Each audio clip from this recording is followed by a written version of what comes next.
Hello, everyone. Um, Thanks for stopping back in. Thank you for listening to this podcast overall. Um, I will I will try to make this podcast more fun. I realize that the last episode that I uploaded, like, um, sometimes why do you upload an episode? Maybe sometimes I shouldn't upload everything that I record, but um it's kind of like I have ideas and then I work them out, and that's the beginning of me working out an idea is what happened in the last episode, and I wasn't sober when I made it. And but I would say that what I said about sobriety at the end is one of the truest parts of it. It was one of the best parts of it. I wouldn't want that to take away from the sobriety part of it. I This episode is fine. I just wanted to mention that I kind of changed my mind, and there's things I said in the previous episode that I think are kind of bullshit. Like, and let me mention that to you. And I recorded a different episode about TV that's going to air. I'm going to upload it after I upload this episode. I already recorded it. I recorded a few episodes because I didn't know how to approach uploading these about the TV. But in the next episode, you're going to hear me talking about how I made two episodes previous to that one, which are the one titled TV and then another one. What I did was I burned that other one, and now I'm recording a different one after the one that I'm going to title TV Part 2. And that one that I recorded after that is this episode, but then I burned a different one that I didn't want anyone to hear. And the previous episode, TV, is edited. I took out 3 minutes of it. And I'm telling you all of that to say, let me get to what's more interesting about what I wanted to say, which is that I changed my mind about some things I said in the last episode. First of all, that I want to mention that you can't just make yourself big by talking the loudest or whatever that I was trying to say. You control your own destiny. You don't really, I don't think, or it would be kind of naive to look at it that way. That if you of course, it takes hard work, and for some reason, I'm prone to saying ignorant things on here sometimes, like that research is stupid or science is stupid, or cast the entire thing into the darkness. That's kind of ignorant, but what I wanted to mention is this thing I realized about what I was saying about TVs is that, America has this problem conflating TV with reality. And I kind of just recently realized this. That's why I want to put this episode next, rather than the other TV one that you're going to hear later that I recorded, because that one is more a practical application of the thing I was talking about. Because I understand the way I was talking about the previous one was kind of convoluted. Let me summarize it for you. I was saying that TV is conflated with reality, and what I would probably want to say is that I have that problem rather than that America does. But as I was thinking about the idea, I just uploaded me processing it as I was thinking about it, and now my opinion has developed on it. And I would say that maybe what I was trying to say is not so much that America has a problem being on a TV show, but that I do. And I can give you practical examples of how that is true, even better than whatever vague examples I said to prove why America conflates TV with reality. Maybe you could say America isn't a TV show, and I think to the extent that that is true, you're looking at something like perception, because the way that America is perceived by the rest of the world makes them a TV show a little bit, to the point that Americans wouldn't be able to escape from it. They don't see that they're the entertainers for the rest of the world. And obviously all different kinds of countries, they do entertainment, but there's leaders in entertainment, and the USA is primarily the entertainer for the world. But entertainer is more their identity, and so they get caught up in, obviously, the presidency. Politics is kind of just entertainment as we come to realize that, and that's entertainment. for us, and it's this big showy thing and is dramatic, like left versus right, who's going to win, and it gets blown up on TV. And like what I wanted to say is that it's not like I am projecting. I don't know how much I'm doing that, but when I was making the identity podcast, when I was doing that, I allowed myself the freedom to, when I started talking and I realized that the things I was saying applied to me and not so much like a public that I was speaking on behalf of, I would allow myself to just talk about it that way, that it was me, like when I realized that that was the case. And I feel like since that podcast ended, I have not granted myself the ability to do that, because I'm like, oh, that's what you did in identity. You have to be different now. And so then I started going down this route of like, I think that I have to speak for the public every time. And it's really like, maybe it should be, I am only ever speaking for myself, because that would be, because I'm riddled with problems. So it wouldn't be like, I mean, that's a fine. I'm just like, oh, that was the premise in your previous one. You can't do that now, and it's really like, it shouldn't. It shouldn't be that way, because it doesn't make sense for me to speak on behalf of the public. And in the previous episode, anytime I was saying America or the public, I was probably, and I don't know to what extent, but like, I mean, I wasn't sober, and so that can cause me to have a lot of confidence in my ability to say that I'm speaking for everyone.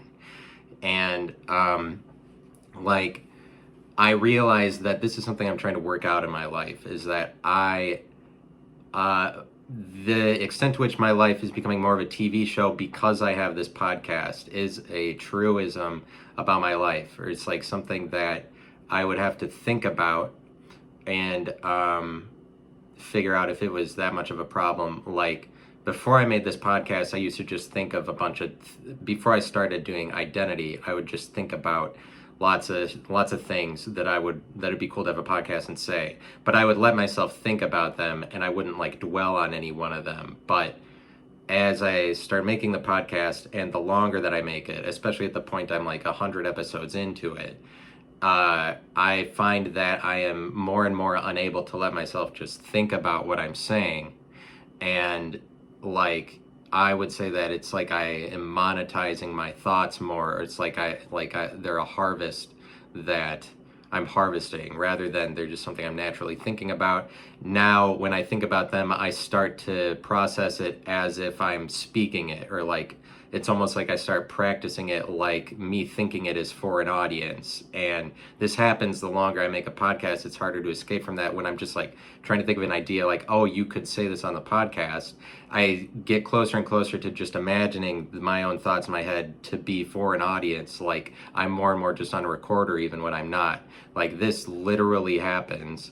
And so I have a problem with TV, like me being on here, like it's becoming more my reality. And it's like and what I am trying to work out is like, it's a similar thing to conflation of private and public life. And I like know that I have something to say about it. And I think what I realize is the problem there is also that applies to me, is that the more I make this podcast, like, it's different from when I wasn't making it, because now I have this whole facet of my life where it's like, this podcast is important to me, and this all goes on the internet. And it's like, I don't know if everybody who makes content, like, they think about it to some degree, and their shit, like their thoughts become monetized, but it like diminishes your private life, or kind of like the purity of it.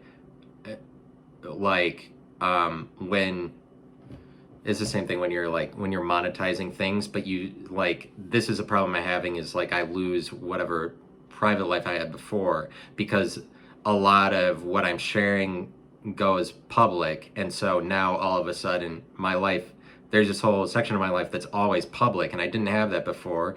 And like, I haven't taken any time to think about that or answer to that. I'm doing that. And it's like me becoming a TV, when I've just seen, like, before I did this, I'm just watching people do TV. Like, it's like that, where then my reality is on TV all the time, but like the world is kind of doing this content creation wise for people who are creating content. But what I'm kind of talking about content creators, and then where do the messages come from that they're saying, and even like stuff that I'm thinking about. And like there is some interesting idea things, like there's things I'd want to talk about with that, like about Joe Biden and what does it do. So it's like, to the extent that America is trapped in a TV show, so like I'm trapped in a TV show somewhat, and I need to figure that out so that I can kind of get outside of it maybe. But it's not that dramatic. I'm just putting words to something that probably happens to people all the time. Like, not obviously not necessarily conflating TV with reality, because not everybody makes shit that they're putting on. But like, to the extent that America is in a TV show, they're like the rest of the world perceives them to be entertaining, and they see all this like Trump versus Biden and how much Trump becomes a thing. But it's like when Trump became president, he showed to everybody, like this side of the president, basically, that all presidents are con men, that they are kind of playing a game, or they're all like businessmen. Like, I would say that is, you can't take away from that. You can't go back to the world where like that's not the president, and that's like his president reveals this about presidents. And like maybe that's the case every time there's a president, it reveals that about all presidents, or like you'd have to say that that's true. And it's kind of like what Trump reveals is that the president is just this person beyond the political game, where it could like, where they're basically just a businessman or a schmoozer or something. And then Joe Biden comes along, and then what he says is something like, they're the president, like the president, it reveals that a president could be anybody, or it could be anything, and like that's really cool as far as the president is concerned. Good for the president. Like I'm making a point about people who they share messages, and what's interesting to look at is Joe Biden as the president. Like, Ziggy, leave, Ziggy. Let's see how long this takes. Ziggy, leave. Just three requests. It's okay for me to not be distracted by him. And having a dog isn't that much of a problem. Sometimes I'm just being dramatic. Sometimes I'm just being a bitch. It's whatever. Like, there's a lot of times where I'm fine with my dog. I don't think about that I don't like him. And like people at the dog park, it's not like they're totally immune to hating their dog. I'm sure that they hate their dog at different times or whatever. But like there's like this conflation of public and private life. And if you're the president, and it's kind of like I'm also projecting, or like I'm relating myself to that, like people who make content are a president kind of, and they're persuading you to follow them, and like they're like a president. And it's kind of interesting to think about what it does to all of the people that are narcissistic, that kind of like see it in themselves to lead a group of people or be a president, when the president of our country, like the president, is Joe Biden, and he has, as best we can describe it, he has dementia, and what that looks like. And I feel like that's kind of what liberalism is all about, is that like, well, you can't escape from that. This is the face, and this is what it looks like for the rest of the world, and then we have to deal with that is now the way that the rest of the world perceives us, is this version of president that we'd say is like relatively shittier. But like I'm talking about that's something that I do. And so I'd say I'm talking about a president, and like, oh, I'm speaking on behalf of America. I could really only talk about myself, and it's kind of wacko to be like, oh, we're trapped in a TV show. I understand that, but it's like it's a little bit like that. And like It's fine. That's all good.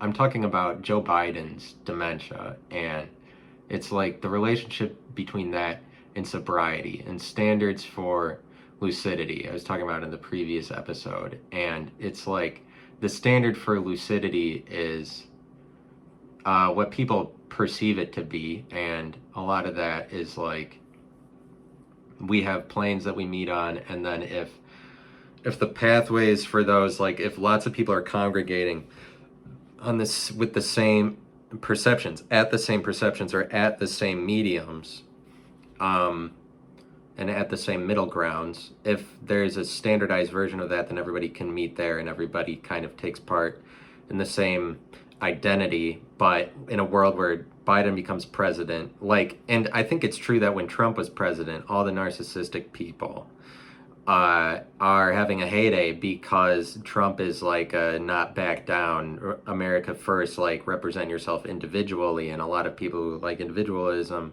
were on more of a high, I'd say, just because of how we were visibly represented. And I'm trying to represent myself better in life, like make sure that I make it known what I look like. And something that I work on for that just is the way this podcast looks, because I'm not doing a lot in the name of representing myself. The whole thing looks a little bit Baptist, like Christians are fine. Like I wouldn't want to alienate that group of people. It's maybe my opinions change over time or something, but like I would say that it's something like maybe Christians don't watch more TV, but I am under the impression that they're more likely to let the TV take them into the sunset just for their life, because they make it a point to say that their life on earth doesn't matter. So it's like easier to let the TV take you home a little bit. But more so, what's true about what I was saying is like Christians like to stay on theme. And this is a thing that I am trying to work out, is trying to break out of themes in like this podcast episode format. And like that's an issue, or like that's something I am trying to get over. It's like the episodes always have to be this way, and I don't like that, and I'm giving myself more and more rules as time goes on. And it's kind of like Christians are always on theme, like they're really identifiable the same way that TV shows are. Like if somebody makes a comedy, it's all on theme to the comedy, or like whatever the premise is of the show. And like this is one way that shows are really limited, is just they're stuck with a theme, and like a theme really only goes so far as it relates to reality. But like Christians are kind of on theme, and they might be prone to ignoring that a TV would lead their kids in the wrong direction, because they kind of already allow a narration to guide their family that is dictated by God versus Satan. And like the same way that I feel like they would allow for a TV to just take the narration or take the responsibility, but everybody does. It's probably not the greatest to say that it's Christians that do that only, but like I have that problem. And it's like you could say the state of the world now, it exists at this certain level of enlightenment, and that level of enlightenment is a lot more enlightened than 15 years ago, or like because of the widespread information that's out there, we become more enlightened to the point that like and we're accelerating, at least in terms of information. But like it's to the point that you're lucid, like we're more and more lucid to something when technology advances, and it's kind of like getting closer to God, maybe it like closer to humans being like gods, when it's at the point that humanity merges with robots or whatever it is that happens. And this this is maybe an inevitability that all of that happens, and that's what we keep approaching it with as a world mostly, is that like this is an inevitability, or like we could possibly not be able to avoid that everybody will become robots. And it's kind of like we're just becoming more like superhumans. We can't like, and the rapid acceleration of technology and all that. And it's kind of like 10 years from now we'll be so much more enlightened to all this shit that we didn't know, like information wise and technologically. And it's to the point that it renders what we're doing today as like uninformed and unenlightened. And like lucidity is kind of dependent on the time period, and it's dependent on what everybody in the world perceives is lucid and perceives as obvious. And it has to do with like your body of knowledge or your capacity for obviousness. Like the more that you do is like the more that you're able to put shit behind you, to the point that you'd say that it's obvious. Like expanding your sphere of influence makes obviousness easier, or it gives you more of it, kind of. But it's kind of like, that's like lucidity. You expand. I'm saying like, it's kind of like you can be on a bad trip, and it's what, like, there's this movie on Netflix called Bad Trip with Eric Andre, and it's about this. It's about what I'm talking about, where the world is kind of like a bad trip, and America is conflating, and me myself, but that things are kind of conflated between TV and reality is expressed in this movie, because he makes it all like he's playing out these hokey like plot lines in TV show, like American TV shows, but in real life out in public for an unsuspecting public audience. And then he's doing all these wacky things that are like really embarrassing to make the point that he's on this bad trip, but like he's making the point that America as clouded by all of this sitcom bullshit, and like that being a set of perceptions that's guiding how we treat each other causes us to be on a bad trip. But I would say a bad trip is like you keep repeating the same thing over and over again, or you're forced to face the same set of images, like a collage of them, without and they're just the images, or like you're saying that life is that these images play out over and over again, rather than that there's something more profound out there. And we keep graduating to new levels of like profoundness with things that we discover. Like we cross new territory, and darkness is brought into light more and more in all of these areas. And like darkness being brought into light is this greater level of knowing things, and it renders what we use, like the state of things that we used to be in, like we were relatively more retarded or something, like, but like it's kind of like it would render us to be living at this level where it's like we're carrying out, like we have dementia or something like that. But like you would be stuck. It's kind of like the same way that if you have dementia, you have these moments of lucidity where you surface or something. And like that's what people are doing sort of in life, just on their, like you can be on your phone for 3 days a lot, and then all of a sudden like you snap out of it. Like that's a kind of thing that I'm talking about, is that like if you're under the burden, like the phone is dictating your life for you, or a TV is dictating life, like you can, like you're just watching Netflix. And it's kind of like the movie Click, where it's like, and I feel like this happens as you get older more, but if the more that you are living your life in repetitive ways, and it's the same as like when you drive your car and you drive to work every day, and then you can phase out that you drive, and then you drive to work, and then you get there without even thinking about it. You don't even know how you got there, but you've just done the pattern so many times. It was easy to repeat, and you could do it like mindlessly. And it's like repetition allows you to just kind of ignore large sections of your life, sort of. And then we have this repetition of, I mean, with electronics today, and then that causes us to cause us to do it. Cause us to do whatever. Um, but I'm gonna do an episode pretty soon where I'm what I'm saying is I want to make this more fun, and I should really like I engage in self sabotage in a podcast or just in life. Like if the viewership starts to get high, I think like maybe just a little bit. I try to knock people off, or it's like I try to shake them a little bit because not on purpose or anything. It's just like I have that problem. Like I want to throw you rather than like, oh, we're all on the same side. Is that what you expected? You expected that this would like keep growing? I mean, it's not, I don't really have control over how it grows or anything. And so, like, that's kind of a bullshit lie that I was telling you in the last episode that, like, just you control your destiny. I think it's kind of bullshit.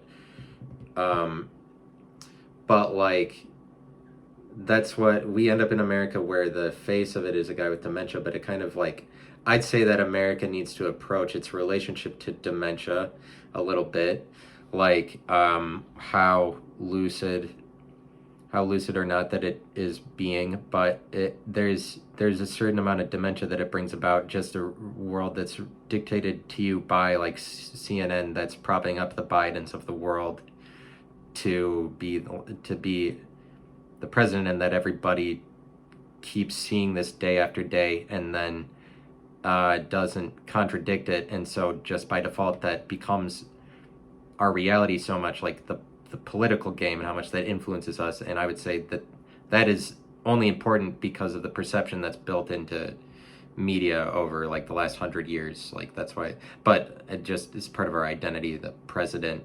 And but then what happens to America? Like, don't say that that is a negligible effect, that like, well, obviously Biden has dementia, but that doesn't mean anything for us. I think it does. I think it does mean something for us, and like maybe, and it brings about this like white guys are stupid more so culture where everybody who's white, everybody's pointing out, oh, you're white, and it's kind of like this is something that liberalism would have wanted, is like we give a white president but he has dementia, and so now it's like we live in America where all white people are stupid a little bit more. And it's like something that it reveals, I would say, that like we put too much, we give too much credit to standards that say that this guy is a president, where we're like, when a president has dementia, then you see that a president didn't really have to be anything besides whatever it is that Biden was able to do. And like you have moments of lucidity, and I think that that's all of it. I think that everybody is relatively lucid, like they're in and out of consciousness, but like higher degrees of it all the time. Like they cycle between them depending on maybe what drug they take, or if sobriety is better for them, or whatever it is. And sobriety is like a drug because you enter that identity, then you have all these people around you enabling you to continue to be sober rather than enter a different perception or like a different plane, and different drugs provide you different mediums and different perceptions. And it's like pot, and in a world that was just more accepting of any one of these, rather than allowing the default to be like the TV dictates these standards for what do we all perceive collectively to be true. um like if it was more, and but that's the world that we're heading to, is a more decentralized one where the mediums are just all are anywhere and anything, and it's hard to determine what is the best or who's leading it. But it's just kind of like we're heading for a world where of a greater amount of representation, where nobody will be able to hide from their ability to represent themselves, because there's not money collected in, like, representation is less just because of somebody trying to make money, but will just result naturally in the world of the future where money is just diversified, but basically money is disintegrated into nothing. It'll be a world where like many different perceptions rather than standardized ones, and so it'll be like all kinds of perceptions are fine, but in that world where like we now are not relying on a standardized something like TV or even one website, centralized website, to tell us that this is how life plays out. Things just like you figure out that lucidity is subjective, and that like what is true will just kind of become what group that you're in, because like the groups will be able to meet you where you're at. Like groups are becoming so diversified, you'll be able to choose any one of them. Like people who were unable to represent themselves before, you will not be able to have this excuse in the future, because every possible way of representing yourself will be like monetized or current, or there will be a perception for it that you can take part in, and nobody will be sane. Everyone will be on some different thing. But like the reason that I'm saying that we live in a world currently where everybody is on the same thing more because we're given over to standards. And it's like, yeah, like Jesus, like when there's standards for Jesus, everybody's going to churches, and churches is how that plays out. But like, I'm talking about the people like surface, and I do it too. That I do that, and I'm living this mundane life right now that is like repetitive. And what I want to do in the future is move to Texas. That's what I want to do. Let me tell you about my hopes and my dreams, my aspirations, as long as I still have them. I signed a lease at the beginning of September, so I'm here until September. I kind of want to move to Texas and like try stand-up comedy, but I kind of want to move. Just want to move somewhere else. I want to move to Houston or Austin. Houston, of course, I want to move to because of all of the good press that comes out of there. There's always so much good press coming out of Houston, like the Astro World concert where all those people died, where 8 people died. I mean, there's probably some Satanism going on there, is what people are alluding to. Like maybe this is a real world like now a more real world example of Satanism being in your life, where there's like 8 flame things on the stage that are shooting flames, and the whole concert is about rising to some new plane of existence. But like liberalism wins when they basically want America to crumble. They elect a guy who has not risen to a higher plane of existence, but it's like it kind of reflects a dumbed down America that elects that guy president because of perceptions that have been sold to them through TVs. Is like it's what you see is what you get, or like that's a direct result of the American voting base. Is a bunch of people that maybe they're watching too much TV, maybe they're just pilled up, that are in a state of things where they're like too dependent on one drug or dependent on something, and like maybe they have moments of lucidity where they break out of it. But that's what I'm saying, is something like an addiction, rather than allowing yourself to have diversified like a wide array of different things that you jump to, different mediums that you use, different ways you identify and orient yourself. You allow yourself many of them. The kind of the opposite of that is being addicted to something. I'm talking more about being addicted to something. It's like gives you a bad trip, or you're trapped in this world where like maybe you have moments of lucidity where you're able to get out of it, but like it's just, well, everybody's staying in their houses more, and this, I guess, according to the argument I'm making, is like partially leads to this more dementia-ified America. But like, and so what would you say is an enlightened state, that you'd say like what is lucid, and what is the most lucid? I think that you'd have to go down a lot of different pathways and connect yourself to lots of different mediums and try a lot of different ways of identifying yourself. You need to allow yourself to be more unidentified. A more unidentified life, and I'd say, is a more lucid one, because you aren't trapped in the same thing. I think that you're the same identity. I think that being trapped in that, like that you have to live with that, or like having to live with something for that long is, I mean, it just doesn't allow you to be as open to explore lots of pathways or compare different perceptions and mediums, like different ways of filtering yourself, different like differences. But like differences is better. I'm talking about intelligence or something like that. But like it's kind of like that, where the leaders, like people who like me who are making content, are like in America where the president has dementia, then that I feel like that comparison is made a little bit, or like you'd have to look at that because I'm somebody who's posing as a leader, and also leadership is detrimental to teams. I wanted to make that point.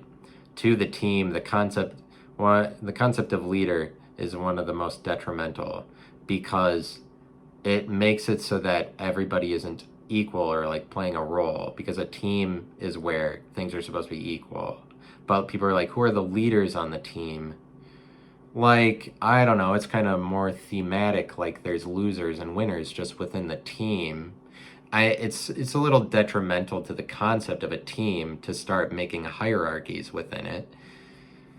And so that's partially why leader, but yeah, there's a lot of great press out of Houston, like, and a human crush killing 8 people, that's not Travis Scott's fault, obviously, because human crushes that kill people happen globally pretty frequently, and they're lucky that it was just 8 people. I don't know why it doesn't happen in America, though, because you would hear about it. Human crush is a pretty, like, able to be sensationalized event because it's mysterious. You're like, what, there's a crowd and then 8 people died because there was a crowd?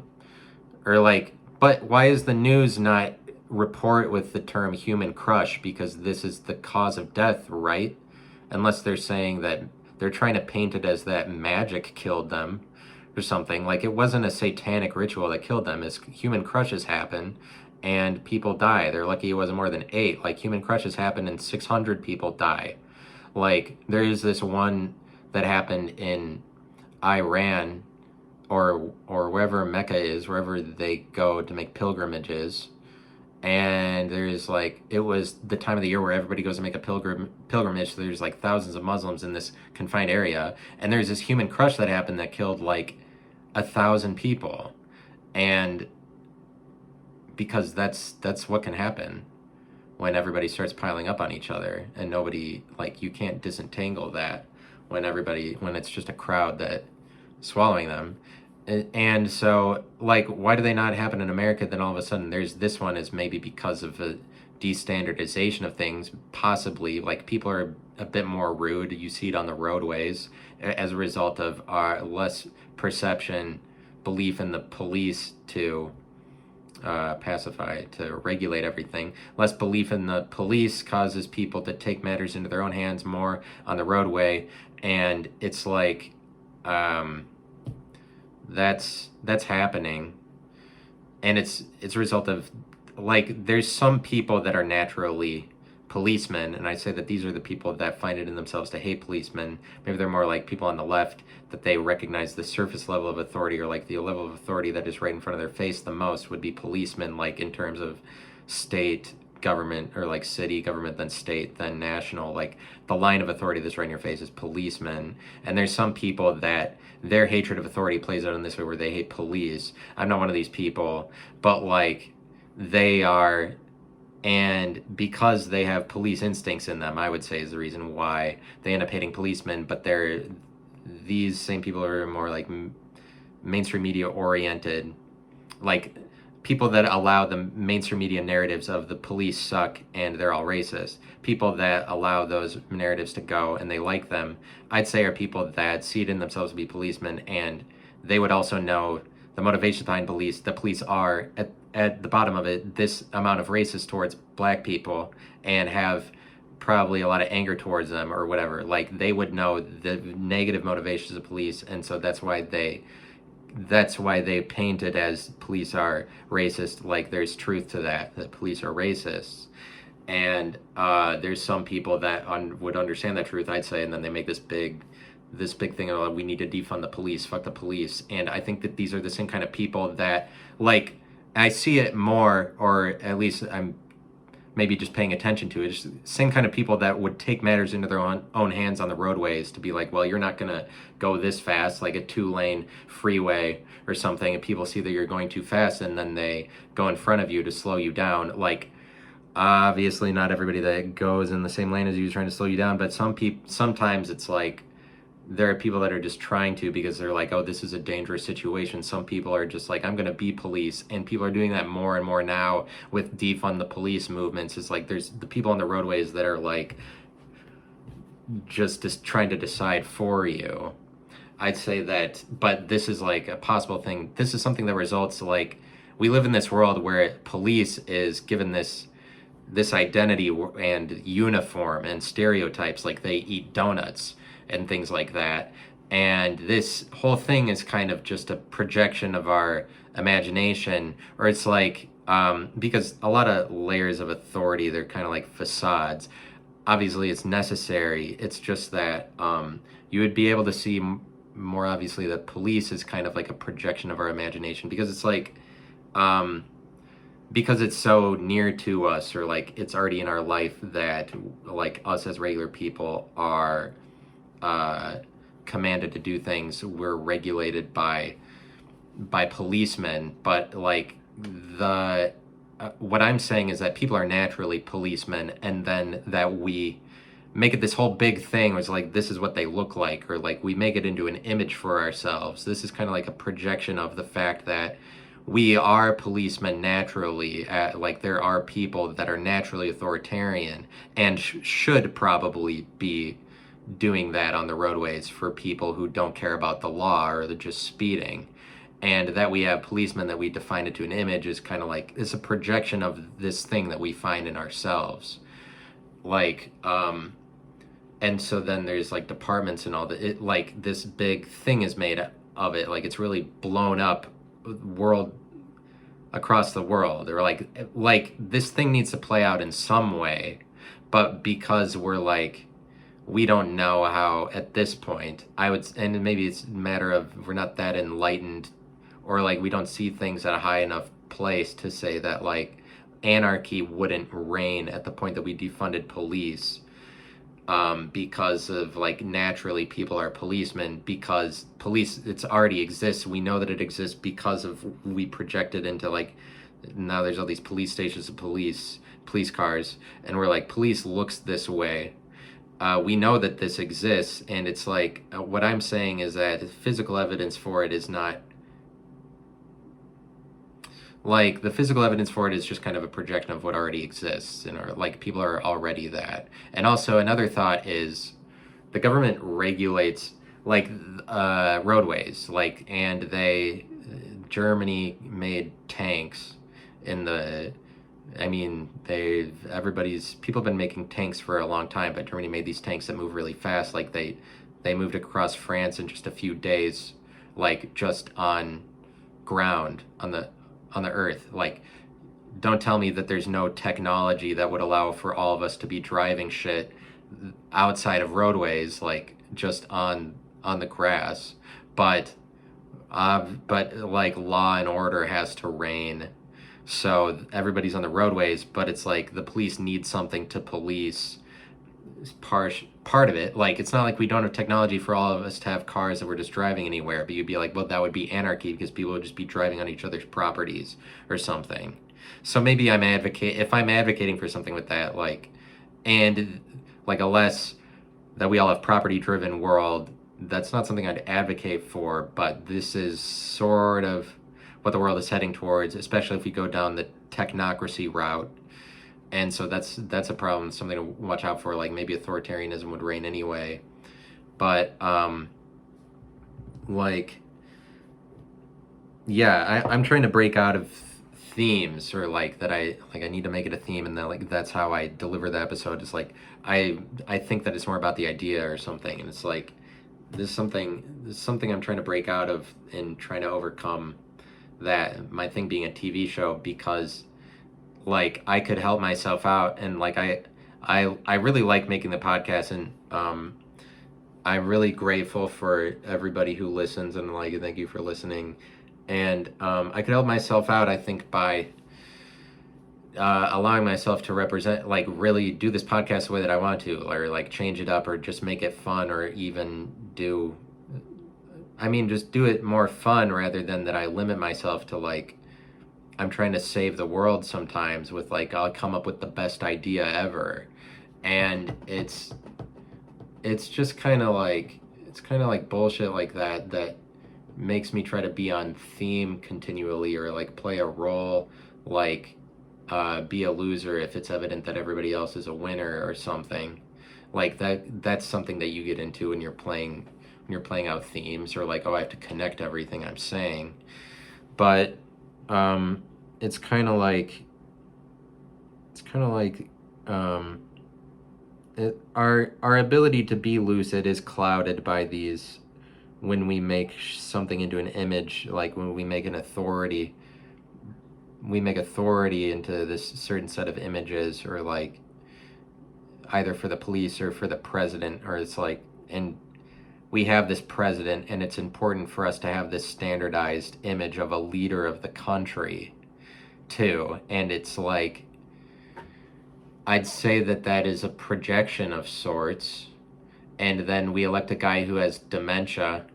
It's kind of like a, I mean, I think it reveals some, it's like we recognize more so that lucidity is subjective, but it's like we're more technologically advanced we get, we're kind of rendering our past selves to be like when we were cavemen or whatever.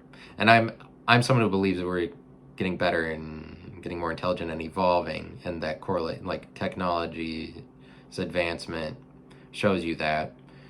And it's kind of like we were cavemen, and that was a lot more the dementia state of things, where it's like you wouldn't even, but like it's kind of like that, where you wouldn't be able to get out of what you were doing, like the things you were already going to do. So it's like when you're dumber, you're just kind of going in the direction of energy sources, and you can't escape from, you can't deviate from the pathway, you can't break the mold.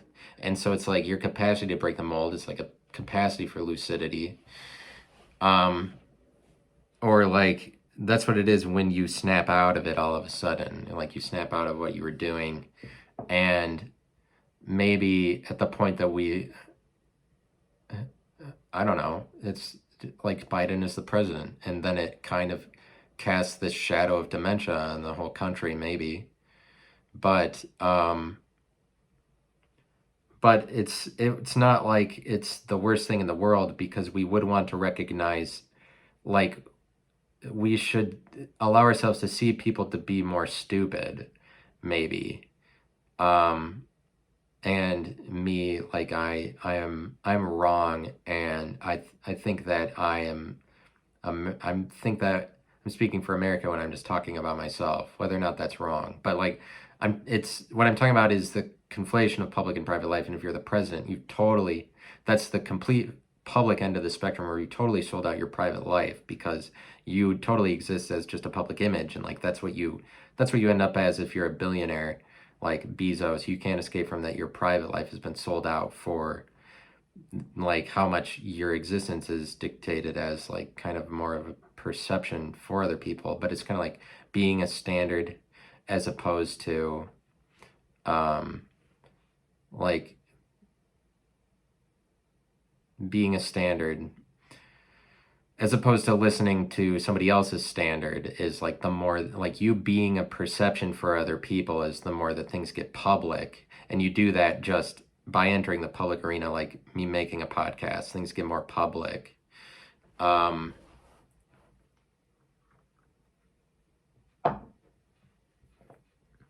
Like instantly. And so for me, that is true. My public life is now more conflated with my private life, to the point that it's this kind of warped thing where I'm like viewing my life through the lens of a recorder more, or like that is how I exist as some standard for somebody. But like, that is, you can't escape from that if you're in doing the public arena. But it's like that, where public and private life. And so maybe what Biden points out is like the warped state of things for you if you totally sell out your private life. And like that's kind of been true for every president, is you're at the complete extreme end of the spectrum for like you just exist as a perception rather than a person, like in your private life for the people around you. That's what you end up being when you're the image for the entire country. Like that is a convoluted state of things, but it's warped because maybe it's more natural that there is a leader rather than that we'd have to have that all dictated through TV. And it's like having it dictated through TV, like TV decides because it provides a standard, and then through the standards of TVs basically is like the cable news coverage of the presidency and all of that is kind of how it's delivered to us, what is important about the whole process, and like how the president is elected at all. And like it's very, the presidency is very dependent on cable news coverage of it. And like when that's the case, it's we have a leader that we're projecting that level of authority of our consciousness, where it's like I'm saying that it is maybe naturally already there is a leader that, but when you get when the leader is dictated to you through TV, there's all these layers of agendas and lots of filters, and including like the filters that cause a person who's running for president to say all of this bullshit to separate themselves from the public, to the extent that the public believes that they aren't somebody who is just kind of thinking of random things and is running off of trying to get power, and is just receiving like messages in their head to do that, or they're following some bullshit plan or some divine thing. And like I'm like there's a lot of, and it has a lot to do with money, that standards for money and people being sold on its money's physical existence rather than allowing money to exist unidentifiably the way that it is meant to. Like people like to sell you on money, and I talk about this at the end of the next episode, and that's probably, yeah, like you want to stick to the end of that one, I'd say. And like yeah, maybe I should be more rare with it. Like I should just do this once a week rather than just say whatever I record. And like there's people who devote their whole lives to research, and I don't want to say like research is bullshit because that's just kind of ignorant. But like I don't want to get into that territory. But there's just, yeah, what else do I want to say? There's lots of bad press in Houston. Like all of it is bad press for some reason. Like if something's going on there, it's bad. Like there's a hurricane, or the Houston Texans are horribly mismanaged, or like the situation is terrible. Deshaun Watson has sexual assault allegations. There's always bullshit going on with James Harden, and like I know Harden's not there now. There's always bullshit with James Harden, and like Russell Westbrook went there. I mean, the Houston Rockets seem to have these issues, but the Houston Astros get like a World Series revoked because they were stealing signals and cheating. And then also there's Enron, and Enron is like centered in Houston, and they were proved to be some of the biggest liars and cheaters ever. And there's like some consistency about, if there's press about Houston, it seems to always be bad. And that makes me feel like that is the place I need to be, because the media is lying to you. They have a problem with that place. And Travis Scott is the dopest. And I would follow that guy. He's not a Satanist, I don't think. Travis Scott is from Houston. That's what's important about Houston to me. It's the energy capital of the world. Maybe it's like the bullshit capital of the world. I feel like that place, I don't know. I don't know what it is. But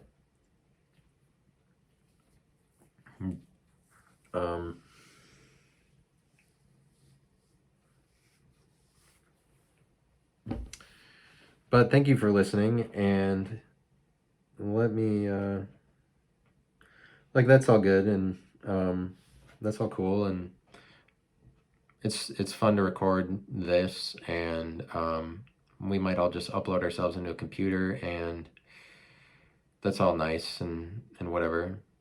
Let me think of what else I might have deleted from that one episode that I want to share now. Oh, okay. Well, if you stick to the end, this is an exciting story that you get to hear. When I was recording the previous episode called TV, while I was recording that, my dog shit all over my floor. And it was like diarrhea, and that's a detail of sorts. It was like that kind. And I just find that interesting. And I wasn't mad at him because I was like, oh, you shit on the floor during the podcast where I was roasting all dogs on behalf of your example to dogdom, because in that time period where I was saying dogs are shitty and so is mine, you shit on the floor, like as some sort of exacting measure. He couldn't control it. It's because of he didn't have he didn't adapt to the new food that I got him fast enough. He couldn't control it, but like the accidental way that it happened exactly at that time, I think is something that that dog provides, maybe that other dogs wouldn't like. He doesn't like me so much and I don't like him, but it's more like that isn't the problem. I'm not angry at him. I just feel like both of us don't like to be inside, and like this dog really just wants to be free. And it's like he's never satisfied with anything. When I take him to a dog park, he's still whining about it because he's in a cage, but he's in a cage his whole life, and I totally understand where he's coming from, and I feel bad for him for that. Like, I would screw around all the time too. Like, and maybe he just is a bad dog or something. Or, and then there are dogs that are like that, and that's something that I'm always saying is true. It's like there are people that are bad, and it's okay ultimately. Like maybe I'll keep him. It's kind of like when that happened, I was like, yeah, maybe I'll keep this dog. Maybe he's worth something after all. But you're like, damn right that dog shit on your floor for you talking shit about dogs. I don't know, maybe we in life do get what we deserve. I'll try to be more fun in the future. Like I said, I'll give you a podcast episode about the portfolio of my cryptocurrencies. It'll be real dope. It'll be a real whack. You're gonna have to dry your eyes. You're gonna have to find yourselves. But thanks for listening, and we're all good here, and happy Veterans Day to you. Bye bye now.